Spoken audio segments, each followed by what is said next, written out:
He would love to have been the first player to go back-to-back, the first player to win 2 titles. Of course, Mark Telcher, one of the chip leaders in this tournament, the previous EPT winner. And back on our new feature table, this is Javed Abrahams, English player. Well, doesn't want to get involved in this hand. Philip Ye of Sweden, also folding, as does Adam Junglin. So here we have your friend Nicholas Jedlicka from Austria. And he's looking at a pretty good hand for being a battle of the blinds as well. He's going to raise this, I think. No, I'm wrong. He's just going to limp in. Everyone folds in the small And blind Juan calls. Maceiras will See a check heads his up option. flop here He'll see the flop for free, having posted the big blind. between Nicholas in the small blind and Juan in the big blind. Our flop is 7 of clubs, top 10 pair. of spades, 9 of spades. For Nicholas. He's first to speak here.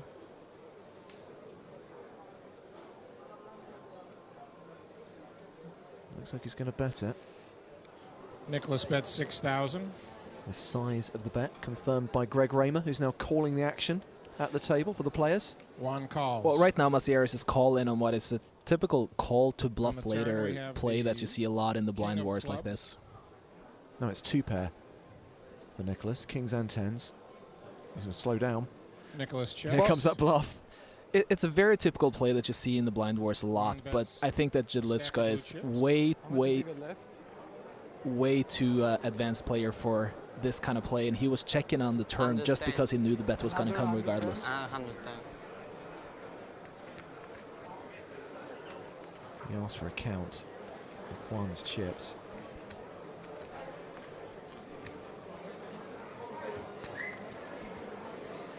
Nicholas calls 20,000. We're going to see the river Just card in flat this calls. Well, if the 8 comes here, Jedlicka is going to kick himself hand. 5 of spades afterwards. for the river. I think he's going to check here and he's going to call whatever Jedlicka, or I'm sorry, whatever Maceiras bets, because he's scared of the spades here, I think.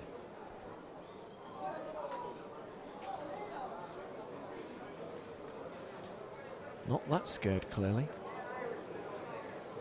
Unless he's not going to give his opponent credit for the spades and maybe try and represent. Nicholas bets what looks like 35,000. How much? Doesn't matter how much it is, you're not going to call. Well, I'm having a hard time understanding this play from Jedlicka, actually going out betting here. It's No, hard pressed to okay, find It is hands that he exactly call right now instead of 35,000. letting him bluff into it. What the? Juan raises to 80,000. He just raised? He limits races back 35,000 and trying was to the represent bet. the raises flush. to a total of 80,000.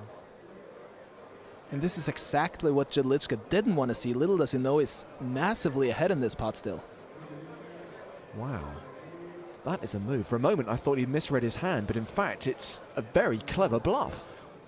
And you know, I think it would have worked if it wasn't for the fact that right now Jedlicka is just going to call out of annoyance, I think. If he had gone all in there, Maceiras, I think that may have been enough to actually get him to fold. But right now, it's 40,000 more in a pot where Maceiras could have done this with 2 pair, and then Jedlicka would still be ahead. So, clever, but not clever enough, I think. Yeah, and Nicholas has got a lot of chips to play with. He could afford to make this speculative call, even if there's the chance he's behind, and he's made Nicholas the says call. call. And Juan's going to be embarrassed to show his cards. He's got it. Juan says you've got the pot. I Conceding want to see his defeat. cards. He shows the 6 of spades, the 2 of clubs. Nicholas shows the king of hearts, 10 of clubs for top 2 pair. 2 pair is going to win this pot. Well, he could have mucked that, but he showed it because he Over specifically wants to 200,000 see chips. Nicholas's hand. Well, I think that's a good enough reason to even show his very low bluff, because there's a lot of information to be gained by seeing those hands. Bit of a knock for the local boy. He'll be looking to get right back in it.